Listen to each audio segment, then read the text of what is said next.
भगवद गीता अध्याय 1 श्लोक 10। श्लोक। अपर्याप्तं तदस्माकं बलं भीष्माभिरक्षितम् पर्याप्तं त्विदमेतेषां बलं भीमाभिरक्षितम्। अनुवाद। हमारी शक्ति असीमित है और हम सब महान सेना नायक भीष्म पितामह के नेतृत्व में पूरी तरह से संरक्षित हैं, जबकि पांडवों की सेना की शक्ति भीम द्वारा भली भांति रक्षित होने के पश्चात भी सीमित है। समीक्षा। दुर्योधन के आत्म प्रशंसा करने वाले ये शब्द मिथ्याभिमान करने वाले मनुष्यों की वशिष्ठ उक्ति जैसे थे। जब उन्हें अपना अंत निकट दिखाई देता है, तब स्थिति का आकलन करने के पश्चात आत्म प्रशंसा करने वाले व्यक्ति अभिमान पूर्वक मिथ्या गर्व करने लगते हैं।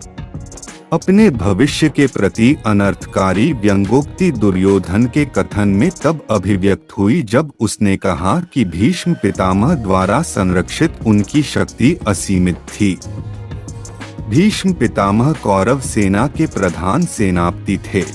उन्हें इच्छा मृत्यु और अपनी मृत्यु का समय निश्चित करने का वरदान प्राप्त था, जिससे वह वास्तव में अजेय कहलाते थे। पांडव पक्ष की सेना भीम के संरक्षण में थी, जो दुर्योधन का जन्मजात शत्रु था।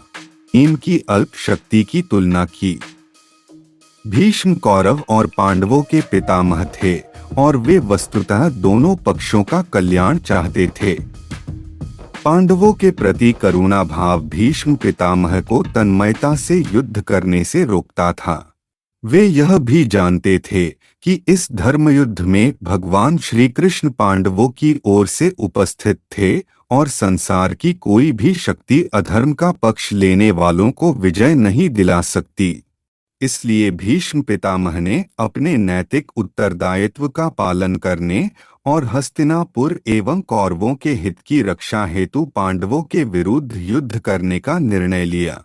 यह निर्णय भीष्म पितामह के व्यक्तित्व के विचित्र लक्षण को रेखांकित करता है। नमस्कार धरोहर प्रेमियों, आपके साथ रहना हमारे लिए एक आनंद है। हम इस अनुभव को साझा करने के लिए यहाँ हैं, हिंदू सांस्कृतिक विरासत को जानने और समझने के लिए। यदि आप हमारे साथ जुड़ना चाहते हैं, तो हमारे चैनल को सब्सक्राइब करें और बेल आइकन दबाएं ताकि आप हमारी हर नई वीडियो से अपडेट रहें। हमारे साथ सफलता साझा करने के लिए हमें आपकी सपोर्ट चाहिए, इसलिए जल्दी से सब्सक्राइब करें और साझा करें। आपका आभार है। धन्यवाद।